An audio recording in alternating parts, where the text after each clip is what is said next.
Panang curry is a rich and spicy curry full of delicious spices and aromatics that all come together with a creamy coconut sauce. It's got a unique and vibrant flavour profile and you're going to absolutely love it. Hi, I'm Nikki. Welcome back to our kitchen where we show you how to make delicious, family-friendly recipes.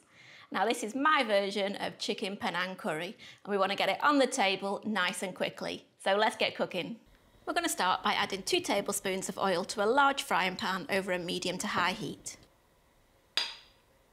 Then we add in 3 chicken breasts that have been chopped into bite-sized chunks, plus a good pinch of salt and pepper, and fry, turning the chicken regularly for about 5 minutes until the chicken's sealed.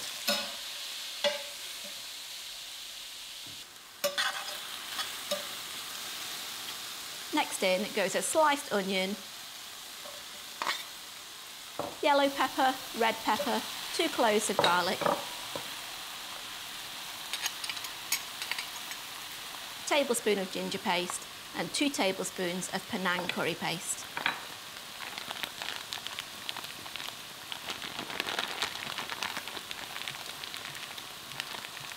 So we're frying that all together, stirring regularly for about 3 minutes, ensuring the curry paste completely coats the chicken and the vegetables.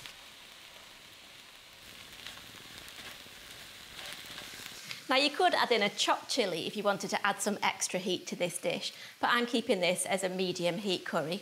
I'm using shop-bought Panang curry paste for this. Now you could make your own of course, but I think this brand works really well and we're trying to get this on the table in under 30 minutes. Then we add in 2 tablespoons of peanut butter, 240 ml or a cup of chicken stock, a 400 ml or 14 ounce tin of full fat coconut milk, a tablespoon of fish sauce, 2 tablespoons of lime juice, 2 tablespoons of light brown sugar, and about 10 Thai basil leaves. Stir together and bring to the boil, then turn the heat down and simmer for about 5 to 10 minutes, stirring occasionally until the sauce is reduced slightly and the chicken is cooked through. Now if you wanted to thicken that sauce a little bit more, you can add in a little bit of corn flour slurry.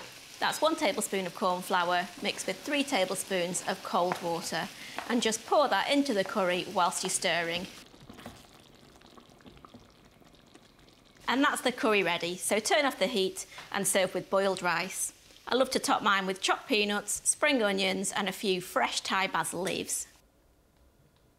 Whether you're a fan of Thai-inspired dishes like me or you just want to try some new flavours, this chicken Panang curry should definitely be on your list to try. See you next time.